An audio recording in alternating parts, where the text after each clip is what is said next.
Hi all, അസ്സലാമു അലൈക്കും. Welcome back to Silnas kitchen. ഇന്നത്തെ റെസിപ്പി ബാക്കി വന്ന ചോറ് കൊണ്ട് ഭയങ്കര ടേസ്റ്റി ആയിട്ടുള്ള നല്ലൊരു വെറൈറ്റി ആയിട്ടുള്ള ഒരു അടിപൊളി റൊട്ടി റെസിപ്പിയാണ്. ഒരുപാട് ലെയറോട് കൂടിയ നല്ല ടേസ്റ്റി ആയിട്ടുള്ള നല്ല സോഫ്റ്റ് ആയിട്ടുള്ള ഏത് കറികളുടെ കൂടെ വേണമെങ്കിലും കഴിക്കാൻ പറ്റുന്ന ഒരു കിടിലൻ ഐറ്റമാണ്. എന്തായാലും എല്ലാവർക്കും ഇഷ്ടമാവും. അതുകൊണ്ട് തന്നെ വീഡിയോ സ്കിപ്പ് ചെയ്യാതെ മുഴുവനായിട്ടൊന്ന് കണ്ടു നോക്കണേ.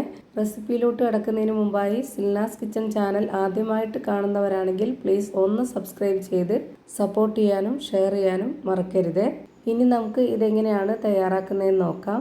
ഇതിനായി ഞാൻ ആദ്യം തന്നെ ഒരു മിക്സിയുടെ ജാർ എടുത്തിട്ടുണ്ട്. ഇതിലേക്ക് 1/2 കപ്പ് അളവിൽ ബാക്കി വന്ന ചോറാണ് ഇട്ട് കൊടുക്കുന്നത്. ബാക്കി വന്നതോ ചൂട് ചോറോ ഏതായിരുന്നാലും ഇട്ട് കൊടുക്കാം. അതുപോലെ തന്നെ ഏത് അരിയുടെ ചോറായിരുന്നാലും കുഴപ്പമൊന്നുമില്ല.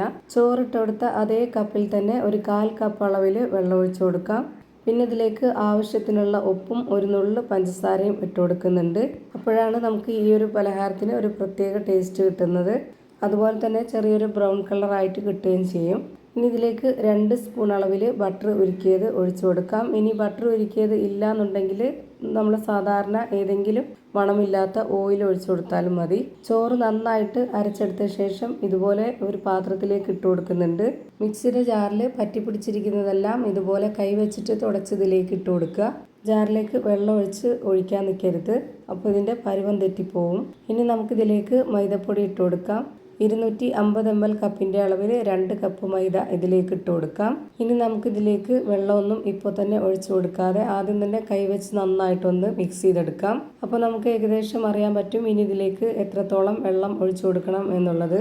അപ്പോൾ ഞാനിവിടെ നല്ലപോലെ മിക്സ് ചെയ്തെടുത്തിട്ടുണ്ട്. ഇതിലേക്ക് കുറച്ച് വെള്ളം ഒഴിച്ചു കൊടുക്കാം. കുറച്ച് വെള്ളത്തിൻ്റെ കുറവുണ്ട്. 1/2 കപ്പിൻ്റെ മെഷർമെൻറ്റ് കപ്പിൽ ഒരു 1/4 കപ്പ് അളവിലാണ് ഞാനിപ്പോൾ ഇതിലേക്ക് വെള്ളം ഒഴിച്ചു കൊടുക്കുന്നത്. ഇനി നമുക്കിത് നല്ല പോലെ ഒന്ന് കുഴച്ചെടുക്കാം. കുഴച്ചെടുക്കുന്ന സമയത്ത് വെള്ളം പോരാന്നുണ്ടെങ്കിൽ മാത്രം ഒഴിച്ചു കൊടുക്കുക. ഈ ഒരു മാവിനിപ്പോൾ ഇത്രയും വെള്ളം മതിയായിട്ടുണ്ട്. ഇനി നമുക്കിത് നന്നായിട്ടൊന്ന് കുഴച്ചെടുക്കാം. ഇത് കുഴച്ചുകൊണ്ടിരിക്കുമ്പോൾ കയ്യിൽ ഒട്ടിപ്പിടിക്കുന്നുണ്ട് എന്നുണ്ടെങ്കിൽ കുറച്ച് ഓയിലോ അല്ലെങ്കിൽ ബട്ടർ ഉരുക്കിയതോ ഒഴിച്ചു കൊടുത്തിട്ട് ഇതുപോലെ നന്നായിട്ടൊന്ന് കുഴച്ചിട്ടെടുക്കാം. ഇപ്പോൾ ഞാനിവിടെ ഈ മാവ് നല്ല പോലെ കുഴച്ചെടുത്തിട്ടുണ്ട്.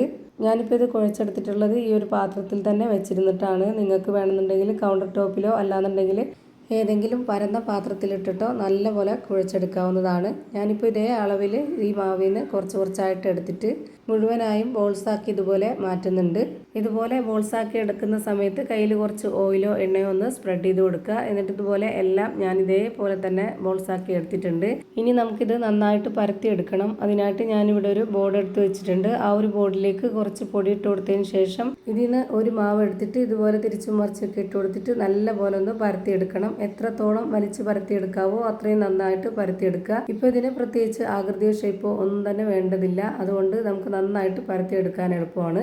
ഇപ്പോൾ ഞാനിവിടെ ഇതുപോലെ നന്നായിട്ട് പരത്തിയെടുത്തിട്ടുണ്ട്. ഇനി നമുക്കിതിലേക്ക് കുറച്ച് ഓയിലൊന്ന് സ്പ്രെഡ് ചെയ്ത് കൊടുക്കണം.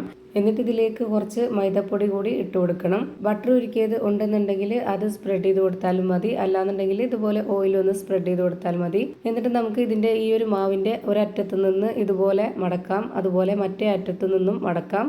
എന്നിട്ട് വീണ്ടും കുറച്ച് ഓയിലൊന്ന് സ്പ്രെഡ് ചെയ്ത് കൊടുത്തതിന് ശേഷം കുറച്ച് പൊടി കൂടി ഇട്ട് കൊടുക്കാം. എന്നിട്ട് വീണ്ടും ഇതിൻ്റെ ഈ ഒരു 2 അറ്റം ഒന്നുകൂടി മടക്കിയെടുത്തതിന് ശേഷം ഇത് നമുക്ക് മാറ്റി വയ്ക്കാം. ഇനി വീണ്ടും ഈ ഒരു ബോർഡിലേക്ക് കുറച്ച് പൊടി ഇട്ട് കൊടുത്തതിന് ശേഷം ഒരു മാവ് കൂടി നമുക്ക് നന്നായിട്ട് പരത്തിയെടുക്കാനുണ്ട്. അതുകൂടി ചേർത്ത് ഫില്ല് ചെയ്തെടുക്കുമ്പോഴാണ് ഇത് ഒരുപാട് ലെയറായിട്ടുള്ള ഒരു അടിപൊളി റൊട്ടി റെഡിയായി കിട്ടുന്നത്. ഇപ്പോൾ ഞാനിവിടെ ഈ മാവും ഇതുപോലെ നന്നായിട്ട് വലിച്ച് പരത്തിയെടുത്തിട്ടുണ്ട്. ഇനി നമുക്കിതിലേക്ക് കുറച്ച് വീണ്ടും ഓയിൽ സ്പ്രെഡ് ചെയ്ത് കൊടുക്കാം. എന്നിട്ട് ഇതുപോലെ നേരത്തെ നമ്മൾ മടക്കി വെച്ചിട്ടുള്ള ആ ഒരു മാവിനെ ഇതിനുള്ളിലേക്ക് വെച്ച് കൊടുക്കുക. എന്നിട്ട് നമുക്കിതിൻ്റെ 2 അറ്റവും ഇതുപോലെ ഒന്ന് മടക്കി കൊടുക്കുക. പിന്നെ അതിന് മുകളിലേക്ക് കുറച്ച് ഓയിൽ കൂടി സ്പ്രെഡ് ചെയ്ത് കൊടുത്തതിന് ശേഷം കുറച്ച് മൈദപ്പൊടിയും കൂടെ ഇട്ട് കൊടുത്തിട്ട് ആ ഒരു ഭാഗം കൂടി നന്നായിട്ടൊന്ന് മടക്കി കൊടുക്കുക.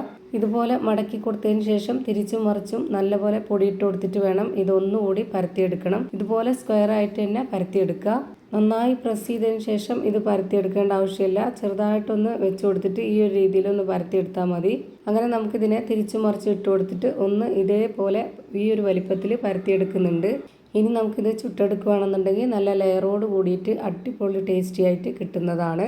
ഇതുപോലെ തന്നെ എല്ലാം ചെയ്ത് ഒരു പാത്രത്തിലേക്ക് മാറ്റേണ്ടതാണ്. ഇനി ഞാനിവിടെ സ്റ്റവിലേക്ക് ഒരു പാൻ വെച്ച് കൊടുത്ത് ഫ്ലെയിം ഓൺ ആക്കി കൊടുത്ത ശേഷം ഒരു മീഡിയം ഫ്ലെയിമിലിട്ടിട്ട് ഇതിലേക്ക് ഒരു 2 ടേബിൾ സ്പൂണോളം ഓയിൽ ഒഴിച്ച് കൊടുക്കുന്നുണ്ട്. എന്നിട്ട് ഈ ഒരു മാവ് ഇട്ട് കൊടുക്കുക. പിന്നെ അതൊന്ന് ചെറുതായിട്ട് ഒരു 2-3 മിനിറ്റ് നേരം വേവിച്ചെടുത്തതിന് ശേഷം അതിന് മുകളിലേക്കായിട്ട് കുറച്ച് ഓയിലും കൂടെ ഒഴിച്ച് കൊടുത്തിട്ട് ഒന്ന് തിരിച്ചിട്ട് കൊടുക്കണം. എന്നിട്ട് ആ ഒരു ഭാഗവും കൂടി 1-2 മിനിറ്റ് ഒന്ന് വേവിച്ചെടുക്കണം. ഇത് നമ്മൾ കുറച്ച് നേരം വെയിറ്റ് ചെയ്താലേ ഇതിൻ്റെ അകമൊക്കെ നന്നായിട്ട് വെന്ത് വരുള്ളൂ. ഇതുപോലെ ചുട്ടെടുക്കാൻ നേരത്ത് എണ്ണ വേണ്ടാന്നുള്ളവർക്ക് എണ്ണ ഒഴിവാക്കിയിട്ട് ചെയ്തെടുക്കാവുന്നതാണ്.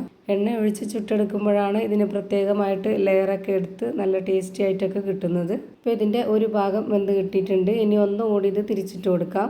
1-2 മിനിറ്റിന് ശേഷം ആ ഒരു ഭാഗം കൂടി വെന്ത് കിട്ടുമ്പോൾ ഇനി നമുക്കിത് പാനിൽ നിന്ന് എടുത്ത് മാറ്റാവുന്നതാണ്. ഇതേപോലെ തന്നെ ചുട്ടെടുത്ത് ഇവിടെ ഞാനൊരു ബോർഡിലേക്ക് വെച്ച് കൊടുത്തിട്ടുണ്ട്. ഇനി ഇതിൻ്റെ ലെയറൊക്കെ ഒന്ന് ഇളകി കിട്ടാനായിട്ട് നമ്മുടെ സാധാരണ പൊറോട്ടയൊക്കെ ഒന്ന് കൈവച്ചിട്ട് അടിച്ചെടുക്കുന്ന കണക്ക് ഇതുപോലെ ഒന്ന് അടിച്ചെടുക്കാം. ഇപ്പോൾ ദാ ഒരുപാട് ലെയറായിട്ടുള്ള നല്ല സോഫ്റ്റ് ആയിട്ടുള്ള ഒരു അടിപൊളി റൊട്ടി റെഡിയായി കിട്ടിയിട്ടുണ്ട്. ഇത് കാണുമ്പോൾ തന്നെ നിങ്ങൾക്ക് മനസ്സിലായിട്ടുണ്ടാവും എത്രത്തോളം നല്ല സോഫ്റ്റ് ആയിട്ടും ലെയറായിട്ടുമാണ് ഇരിക്കുന്നത് എന്നുള്ളത്. അപ്പോൾ ഇത്രയേ ഉള്ളൂ ഇന്നത്തെ വീഡിയോ ഇഷ്ടമായാൽ ലൈക്ക് ചെയ്യാനും കമൻറ്റ് ചെയ്യാനും ഷെയർ ചെയ്യാനും മറക്കരുത്. അതുപോലെ തന്നെ ഞാനിടുന്ന പുതിയ വീഡിയോസ് നോട്ടിഫിക്കേഷനായിട്ട് കിട്ടുന്നതിന് വേണ്ടി സബ്സ്ക്രൈബ് ചെയ്ത് ബെല്ലൈക്കൺ അമർത്തി അതിൽ ഓൾ എന്ന ഓപ്ഷൻ എനേബിൾ ചെയ്ത് കൊടുക്കാനും മറക്കരുത്. പുതിയൊരു വീഡിയോയുമായി വീണ്ടും വരും. Thank you for watching.